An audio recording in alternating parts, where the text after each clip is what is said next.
OpenAI has just dropped a major bombshell on their Chinese users. They're blocking API access from non-supported countries starting on July 9th. To make it simple, that means OpenAI tech is about to become off-limits for folks in China.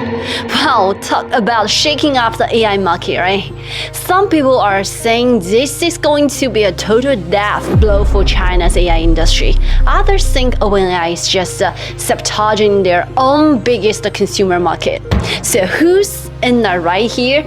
Who stands to gain and who's facing a crisis? Let me break it down all for you today.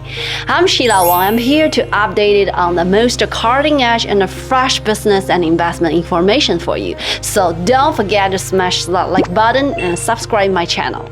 Now let's dive into today's topic together. For those of us investing in high-tech, internet, and AI sectors, big names like Alibaba, Tencent, Baidu, and OpenAI that we're familiar with are all going through major changes because of these events. Even though OpenAI's move is a bummer, China's domestic AI giants are getting fired up to scoop up all those users.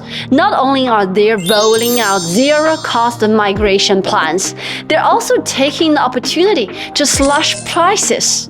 Alibaba Cloud, which has been boosted by Ali Group recent years, is announcing that their Qianwen Plus large language model API will be priced at 1/50th the cost of OpenAI. Amazing, right? About just 0.004 yuan per 1,000 tokens for input and 0.012 yuan per 1,000 tokens for output.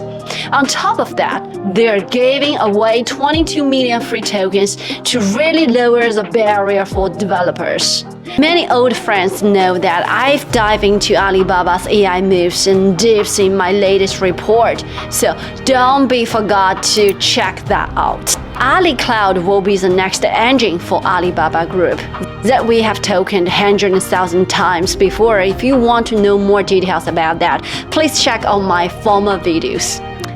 And let's talk about the Baidu Smart Cloud that is launching an inclusive AI model program. New Biz users get their Flash Wenxing model for free, plus 50 million free tokens for the Ernie 3.5 flagship. They're also making Ernie Speed and Ernie Tiny permanently free. And we're giving OpenAI migrants even more free Ernie 3.5 tokens to match their previous usage. Another very famous AI company named SenseTime in China is coming out with a daily upgrade large model 0 yuan Go plan. New daily upgrade Sense Nova business users get a whole bundle of free services covering inference, migration, and training. Plus, they're throwing in 50 million free tokens. And Zhipu, another AI company, is offering a special migration plan for OpenAI users, giving developers 150 million tokens and migration trainings, and so on. This whole saga is really forcing China's companies to double down on homegrown R&D, driving innovation and self-reliance Chinese AI. Businesses and the government are going to be laser-focused on AI talent development, using all kinds of policies and perks to attract the top experts and level up their research teams. Plus, with all this international policy uncertainty, more startups will be choosing Chinese large models. The government is likely to roll out even more incentives to support domestic model growth and get companies using homemade tech. Naturally, the next question will be what's the biggest impact of OpenAI's decision? Well, as we all know, the backbone of the generative AI is large language model, right?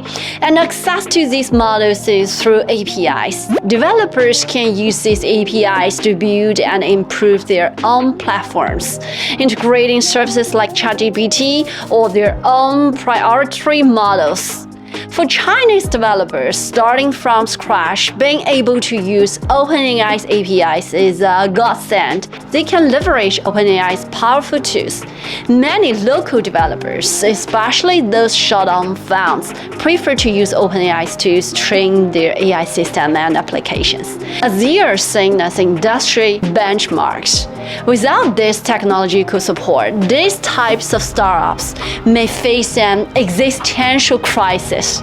For China's entire AI market, this could help weed out many of the smaller startups created during the hundreds models showdown.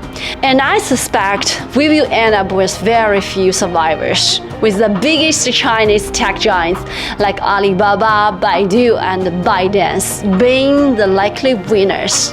So how do you think so? For our Alibaba investors, I think this is a good news, right?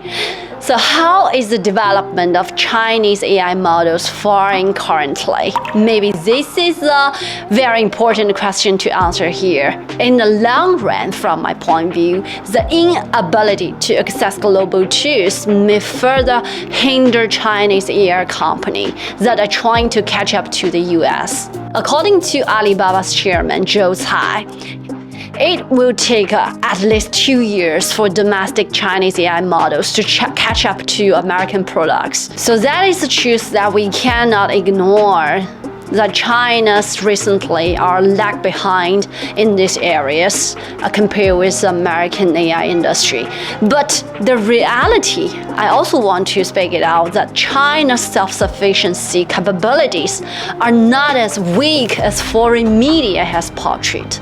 Many local companies have gradually surpassed and even replaced ChatGPT in certain application scenarios, demonstrating their own strengths. And I have ever introduced some functions and recent situations about 同义千问 or the Baidu's 文心一言. So if you are interested about that, you can leave your comments in my section below, and maybe I can collect some data or some truths about these two companies' AI movements. And maybe some of you are curious about why the sudden service cut-off. The recent network disruptions was not without precedent.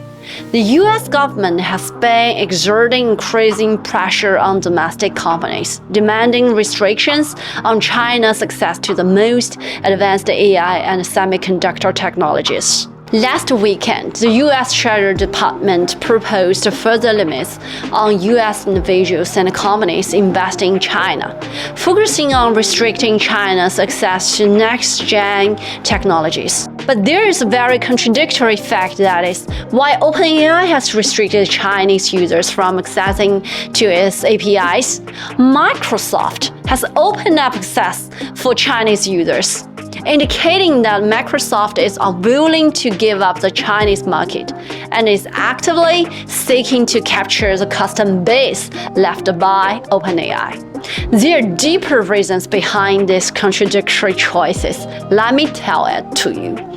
OpenAI's previously user agreement did not allow access from China's region, but developers were able to circumvent this using technical means. So why the sudden strict enforcement? In a word, national security. Why is Microsoft ignoring this policy direction? Despite the deep collaboration between OpenAI and Microsoft, they are fundamentally different companies. OpenAI is a small non-profit, easily swayed by policy changes, while Microsoft is a global tech giant prioritizing commercial interests, right? Because behind them are thousands of investors. China's AI industry is developing rapidly with massive market potential. Microsoft is unwilling to easily give that up. Similar situations are not uncommon. For example, Apple was criticized by US lawmakers for storing Chinese users' data in China, but in 2018, transferred mainland China iCloud accounts to a Chinese company. NVIDIA also found ways to continue supplying the Chinese market when facing chip export controls. So you can know there's so many secret stories behind that. In my view, OpenAI's aggressive actions may have backfired. While Microsoft is well positioned to provide Azure OpenAI services long-term, leverage the advantages of GPT models to capture market share. Alright folks, after seeing this tangled web of competing interests, we as investors really have to consider aloud. That's all for today, my friends. See you next time.